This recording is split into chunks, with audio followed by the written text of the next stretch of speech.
en République démocratique du Congo? Et moi, je pense qu'il faut saluer cet acte parce que le contrat entre le financement de cette école militaire destinée à former le non-gradé au Rwanda, c'est vrai, ce n'est pas énorme, mais c'est ce qui restait dans le cadre de financement pour le budget 2012 alloué à cette école militaire-là pour le soutien militaire de l'Amérique au Rwanda. Maintenant, le problème n'est pas à ce niveau. Le problème, ce n'est pas question de la somme. C'est le geste qui compte. C'est que l'Amérique, aujourd'hui, reconnaît impérativement que le Rwanda est impliqué directement dans la question de déstabilisation de l'Est de la RDC, notamment en soutenant les M23. C'est ce qui a été dit par Mme Derby Hordey, qui a lancé ce message via département américain. Donc l'élément clé, l'élément le plus important, c'est le fait que non seulement on reconnaît que les États-Unis, le Rwanda est impliqué dans le conflit de l'Est, mais on demande au Rwanda de ne pas soutenir les M23, de ne pas soutenir ce groupe armé qui risque de déstabiliser non seulement le Congo, mais aussi tout le pays de Grand Lac. Donc cette demande qui s'adjoint à la suspension de l'aide militaire, c'est cette demande qui est très importante. Donc on demande solennellement au Rwanda de laisser tomber le soutien à ce groupe armé.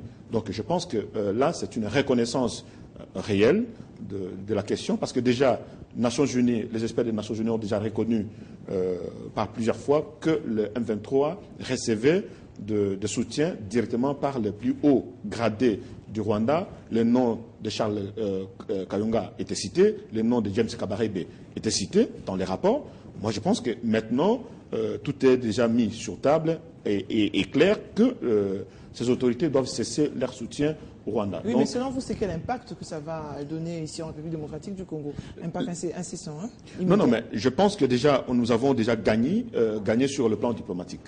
Donc moi, je félicite déjà tous les acteurs, c'est-à-dire que les représentants du pays sur la scène internationale qui représentent la diplomatie du pays. On a déjà gagné, que la plus grande puissance de ce monde reconnaît que le Rwanda est impliqué dans ça. Donc déjà, on a gagné cette bataille-là. Il reste maintenant la bataille sur le terrain, c'est-à-dire que maintenant étaler aussi la demande à d'autres grandes puissances. Hein. Il n'y a pas que les États-Unis. Il y a peut-être d'autres puissances comme le pays de l'Union européenne, l'Angleterre, pourquoi pas, tous les autres pays alliés doivent maintenant comprendre que la situation est réelle, que la plus grande puissance de ce monde a reconnu et que maintenant, s'il y en a d'autres, on reconnaît. Et que par là, la RDC aura maintenant le droit, pourquoi pas ne pas déposer plainte auprès des Nations Unies, parce que là maintenant tout le pays reconnaisse que le Rwanda devient un pays agresseur. Donc on a déjà gagné, on a déjà quelques alliés de plus du côté de la RDC et qui peuvent nous soutenir pour aller plus loin. Parce que l'aide, les 200 000 là, les 200 000 non seulement qu'ils ont suspendu, mais ils ont demandé, le département américain a dit qu'ils vont l'affecter dans un autre pays qu'ils n'ont pas cité le nom. Dans un autre pays. Dans un autre pays. Mais au regard de cette suspension, ne pensez-vous pas que c'est une forme de réconfiguration de géostratégie des États-Unis d'Amérique au sein de la sous-région des Grands Lacs? Mais les États-Unis ont toujours été présents partout. Ça, c'est une question réelle. Ce n'est pas à changer la stratégie, mais moi je pense que maintenant les États-Unis qui veulent être donneurs de leçons dans beaucoup de choses, si le même cas se produisait ailleurs, quelles leçons l'Amérique va encore donner? Maintenant que tout est mis sur la table, tout est clarifié, je pense que les États-Unis prennent un peu de recul face à cette situation aussi dégradante. Parce qu'ils continuent à soutenir le Rwanda dans cette situation, alors qu'il y a des populations entières qui sont complètement décimées. De l'autre côté, ça revient au même de soutenir un groupe terroriste qui terrorise la population locale. Moi, je n'ai pas un autre mot que de les désigner des terroristes aujourd'hui qui terrorisent la population locale de la RDC qui se trouve à l'est du pays. Donc moi je pense que les États-Unis ont compris non seulement les messages des Nations Unies, des experts des Nations Unies, mais aussi des organisations des droits de l'homme qui ont déjà démontré à nu que le Rwanda est impliqué dans cette question. Et aujourd'hui, les États-Unis demandent au Rwanda de cesser de soutenir ce groupe armé que nous considérons aujourd'hui des groupes terroristes qui terrorisent la population locale. Alors pour revenir à ma première question, c'est vrai, 200 000 $ américains, c'est le geste qui compte, nous sommes tout à fait d'accord, mais est-ce que quand même cette somme, elle n'est pas quand même assez insuffisante? Mais il ne faut pas regarder la somme, parce que on doit regarder les deux côtés, non? Oui, mais il faut regarder les deux côtés. Mais c'était la somme qui était désignée pour l'année 2012. Donc il n'y avait pas un autre chiffre plus que ça. Ce n'est pas une diminution, mais une cessation. Donc il restait que 200 000, il restait ça. Les États-Unis, face à toutes ces preuves accablantes, demandent à suspendre la petite, même si c'était $1 symbolique, moi je pense que c'est la décision qui est plus importante. Mais si c'était 1 million, les États-Unis allaient suspendre les 1 million. Si c'était 10 millions, ils allaient suspendre les 10 millions parce que c'est le montant qui restait pour le budget 2012. Les premiers là à ce niveau. Et vous pensez que cette décision va contraindre, je veux dire, le Rwanda à ne plus soutenir le M23 ? Mais le Rwanda a comme allié depuis longtemps qui le soutient militairement, formation militaire, c'était les États-Unis. Donc c'était une fierté pour le Rwanda. Aujourd'hui, la fierté sur laquelle le Rwanda s'est reposé est complètement écartée. Mais aujourd'hui, c'est le Rwanda qui continue à se défendre. Que oui, que c'était de fausses accusations, oui, mais aujourd'hui, les États-Unis, c'est faux. Les rapports des États-Unis, des Nations Unies, c'est faux. Les rapports des droits de l'homme, c'est faux. Tout le monde est un menteur face à ces accusations. Moi, je pense qu'aujourd'hui, le Rwanda doit prendre des reculs. Que les autorités rwandaises doivent comprendre qu'en soutenant les M23, c'est la déstabilisation de tout le pays des Grands Lacs. Et ce sont des populations entières en RDC qui souffrent. Et qu'aujourd'hui, le monde entier ne veut plus qu'on puisse continuer dans ce schéma-là. Mais vous n'avez pas répondu à ma question. Est-ce que les Rwandais vont carrément abandonner cette main forte prêtée au M23 ? Parce qu'ils ont certainement eu déjà une bonne réserve. Est-ce qu'ils vont arrêter du jour au lendemain ? Moi, je pense que nous devons continuer la lutte. Je n'ai pas dit que la lutte sur le terrain et qu'ils se sont désarmés. Non.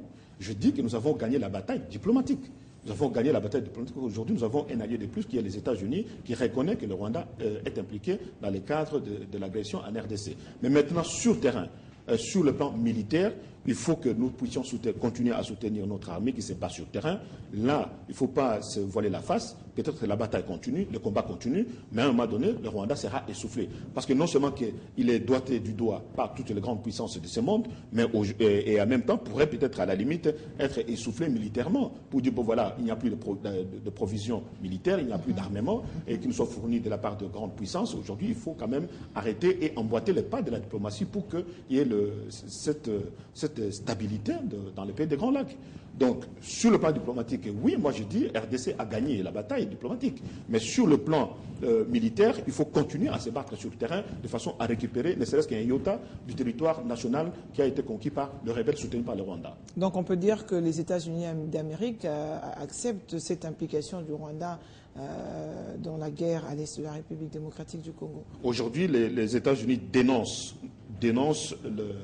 cette situation, n'est pas être impliquée de manière implicite ou explicite sur cette question-là. Et maintenant, pour être propre, peut-être qu'ils le savaient depuis longtemps, mais à un moment donné, quand c'est mis à nu sur la scène internationale, à un moment donné, les États-Unis doivent prendre, ne serait-ce que les devants pour dire stop à cette opération, parce que ça continue quand même à faire un peu de faux pas à tous les niveaux. Donc, les États-Unis ont raison de prendre conscience qu'il faut qu'il y ait non seulement cesser le feu, que le Rwanda doit se retirer. Parce que là, la demande, non seulement qu'il y a des sanctions financières, mais ils ont adjoint à cette demande de retrait total de soutien auprès de M23.